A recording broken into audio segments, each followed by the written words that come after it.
Jiffy Lube on ESPN 1320. Yeah, hour number 2. That's Jesse Tapia filling in for James Ham. I'm Kyle Madsen. That's Joe Brazil. We're hanging out with you till noon. Then we'll hand it off to D'Lo and KC. We are sponsored, of course, by the homies over at Jiffy Lube. All right, NBA playoffs roll along tonight. We watched Denver force a Game 7 last night, and Boston now gets a Game 6 against the New York Knicks at Madison Square Garden Biggest tonight. game in MSG, Madison Square Garden, 25 years.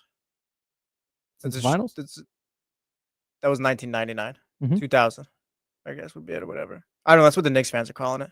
Okay. Yeah, they're beat writers and stuff like that. Yeah, it is. I mean, it's. I guess in the last 25 years since then. We can start with the Knicks in Boston because I want to know what player benefits the most from winning an NBA title this year. Just from either a legacy perspective, from a career arc perspective, from a just narrative about the player perspective. Yeah. So I'm going to roll through. We can start with the Knicks in Boston. I'm going to start with Jalen Brunson. I think it does a lot for him. I think Jalen Brunson gets a ring, and it kind of – I feel like people, given him being a point guard and the size he is and all that, people were kind of hesitant to let him in the club with the Tatums and all that. Mm-hmm. So if he gets a ring, you have no choice but to be like, yeah, this guy's legit. He belongs here. He's just in this tier now. Yeah, I think it benefits him the most, more than, I guess, anyone on the Celtics. But we can talk about Jalen Brown and stuff, too. That's where I was at. What you just laid out about Brunson, that's where I was at going into these playoffs. Like, yeah, he's obviously really good. He's amazing. Jalen Brunson does everything you would need a superstar to do. Yeah, man. And there's no catching up to it, right? Yeah. There's no, oh, well, okay, he can get away with this for a year or two, but teams are going to, like, nah, man. Teams have tried throwing bigger defenders on him, smaller defenders on him. They've tried trapping him. They've tried sagging off of him from 3. They've tried guarding him up close. It just doesn't matter. He's going to get to his spots and he's going to hit his shots. He's incredible. So I'm with you, man. Jalen Brunson has erased a lot of the doubt for me, but he erases all doubt if they win a title this year. And also, like he gets into that top 5 conversation. And if he doesn't get out the second round, like the conversation is going to still be more the same. Like, yeah, just Brunson can't do it. They need more. They need to trade Cat for Giannis, stuff like that. Mm-hmm. So, yeah, he needs it. Does Cat benefit at all? Not really. Cat's been fine, but like I don't know. The credit would go to Brunson, I think. Okay. I don't think Cat's going for like 25 and 10 in the finals or anything like that if they get there. What if Jalen Brown carries a Jason Tatumless Celtics to the finals, wins a second consecutive finals MVP? I'd be kind of curious because I don't know, like, what would your thoughts be if Jalen Brown gets a second title? Because I've been watching the Celtics. Like, I love, like, Jalen Brown's a great player and all that stuff. So for me, it'd be like, yeah, JB can do it. But like on the outside looking in, it's always been, can Jalen Brown lead it? Like, what would you think of him? I'm already a big Jalen Brown guy because in 2022 he was the best player on the Celtics in that final series. Yeah. I thought Jason Tatum was the best player on the Celtics last year. I thought it was a little weird that Brown won the finals MVP, but he's another guy who, when they paid him, I was like, yeah, you got to pay him, but damn, like that's a lot for your second guy. That's a lot of money. He had the highest contract in NBA history. Yeah, like, the highest paid player of all time. Jalen Brown, like, man, I get that you have to do it. Yeah, but that's kind of crazy. If they go and win the final, if he brings them back from 3-1 down, and then they beat the Pacers, and then they beat whoever comes out of the West. Yeah. He goes into that. The Jalen Brown v. Jason Tatum conversation never dies then. Okay. Yeah, I guess I wouldn't hate that because at this point, like, you've seen him do it. He took his own team. Yeah. So that's where I don't think he jumps in the NBA hierarchy for sure. But I don't think people are talking about Jalen Brown as a top 5 guy. What about Derek White? Derek White has been like just the darling of the playoffs. It's been warming my heart. Finally, I've been telling the truth about Derek White for however many years now. I already know where I'm at. What does that do? How does the chatty house feel about Derek White if he gets a ring? We all love Derek White. If he plays like he did the other night, and is the Finals MVP, I don't. But that's the thing is he a Hall of Famer at that point? No.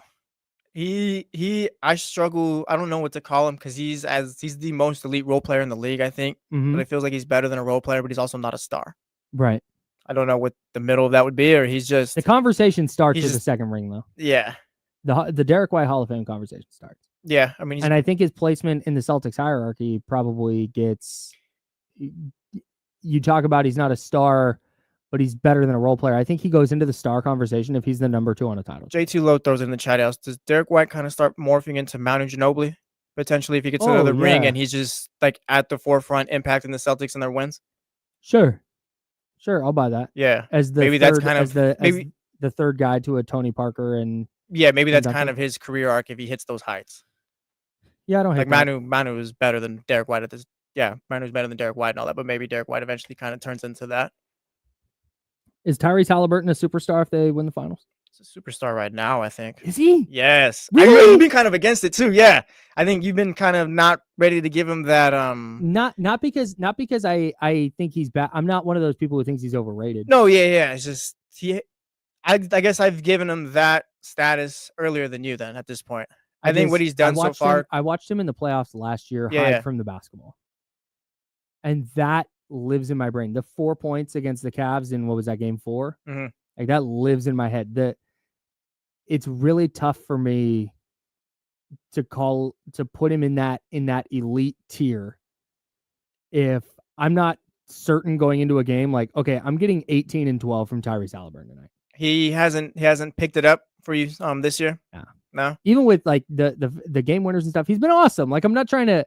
This isn't to disparage Tyrese Halliburton. He's comfortably a star for me. To jump into that tier where LeBron James and Steph Curry and Kevin Durant and Nikola Jokic exist. Okay. I need a little more. But if he is the bona fide number 1 guy in the conference finals and in the finals, I think it's really hard to not put him there. He's teetering. I think he's in there now, but would it be unfair to say he could fall out for me? Like, because this has kind of been his playoffs, and I think so far he's kind of shown that he can be it.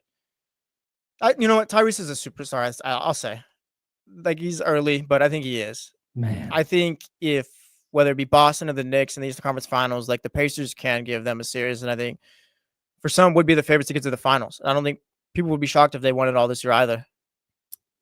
Back-to-back Eastern Conference Finals appearances. I think Indiana is good enough that they can get by Boston or the Knicks if Tyrese Halliburton is just like, okay, yeah, he was pretty good.